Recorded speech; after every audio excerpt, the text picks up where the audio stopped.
سورہ طارق قرآن کریم کی 86 سورہ ہے۔ محمد اسد نے اپنی تفسیر دا میسج آف دا قرآن میں اس سورہ کو انسانی وجود کے اسرار اور کائناتی گواہی کے طور پہ بیان کیا ہے۔ ان کے نزدیک یہ سورہ انسان کو اس کی حقیقت یاد دلا کر اسے ایک عظیم تر مقصد کی طرف متوجہ کرتی ہے۔ الطارق، رات کا مسافر یا چمکتا ستارہ۔ سورہ کا آغاز آسمان اور الطارق کی قسم سے ہوتا ہے۔ اسد صاحب لکھتے ہیں کہ لفظ الطارق کے لغوی معنی رات کو آنے والے مسافر ہیں۔ اس تارے کے طور پہ اس سے مراد وہ ستارہ ہے جو رات کی تاریکی میں اپنی روشنی سے اندھیرے کو چیر دیتا ہے۔ وہ اسے بصیرت کی روشنی یعنی لائٹ آف انسائٹ سے تشبیہ دیتے ہیں، جو اچانک انسانی ذہن میں چمکتی ہے اور اسے حقیقت الہی کا راستہ دکھاتی ہے۔ انسان کی حفاظت اور جواب دہی۔ محمد اسد فرماتے ہیں کہ کوئی بھی انسانی جان ایسی نہیں جس پر کوئی نگہبان نہ ہو۔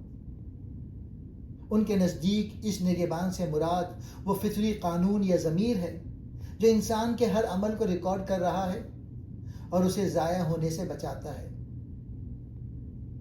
یہ اس بات کی طرف اشارہ ہے کہ انسان اس دنیا میں آزاد نہیں چھوڑا گیا، بلکہ وہ اپنے ہر قدم کا جواب دہ ہے۔ تخلیق انسانی پر غور و فکر۔ اللہ فرماتا ہے، پس انسان دیکھ لے کہ وہ کس چیز سے پیدا کیا گیا ہے۔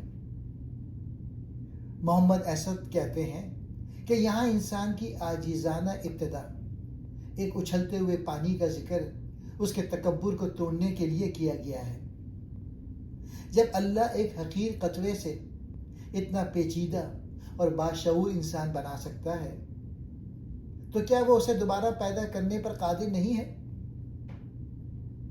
اسد صاحب اسے تخلیق نو یعنی ریسرکشن کی ایک منطقی دلیل قرار دیتے ہیں۔ یوم تبدیلی، جب راز کھل جائیں گے،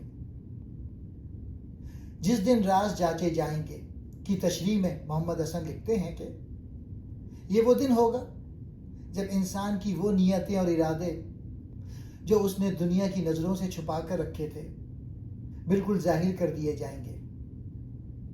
اس دن مادی طاقت اور بیرونی سہارے انسان کے کام نہیں آئیں گے، صرف اس کا اپنا اخلاقی ریکارڈ باقی رہے گا۔